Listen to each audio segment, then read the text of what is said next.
குர்ஆனோடு எதுவெல்லாம் சம்பந்தப்படுமோ அது எல்லாத்துக்கும், அது அனைத்திற்கும் ஒரு வகையான சிறப்பு இருக்கின்றது. இந்த குர்ஆனை அல்லாஹ் தஆலா எந்த மாசத்துல இறக்கினான்?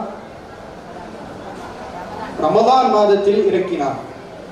அஸ்பஹ கைர ஷுஹூர், இருக்கக்கூடிய 12 மாதங்களிலும் மிகச் சிறப்பு வாய்ந்த மாதம் எது? ரமதான். அந்த ரமதானுடைய மாதத்தில் எந்த நாளில் அல்லாஹ் தஆலா அந்த குர்ஆனை இறக்கினான்?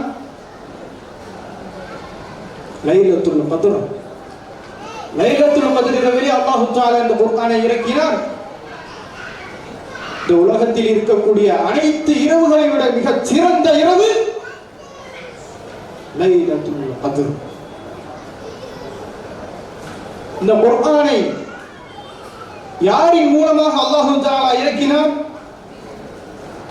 ஜிப்ரீல் அலைஹிஸ்ஸலாம் அவர்கள். அஸ்பஹ சய்யிதல் மலாயிகா, மலக்குமார்களுக்கெல்லாம் தலைவர்களாக ஆனார்கள். இந்த குர்ஆன் யாரின் மீது இறக்கப்பட்டது? முஹம்மது நபி ஸல்லல்லாஹு அலைஹி வஸல்லம். அஸ்பஹ சய்யிதல் முர்சலீன், ரசூல்மார்களுக்கெல்லாம் நபிமார்களுக்கெல்லாம் தலைவராக ஆனார்கள் நம்முடைய பெருமானார் ஸல்லல்லாஹு அலைஹி வஸல்லம் அவர்கள்.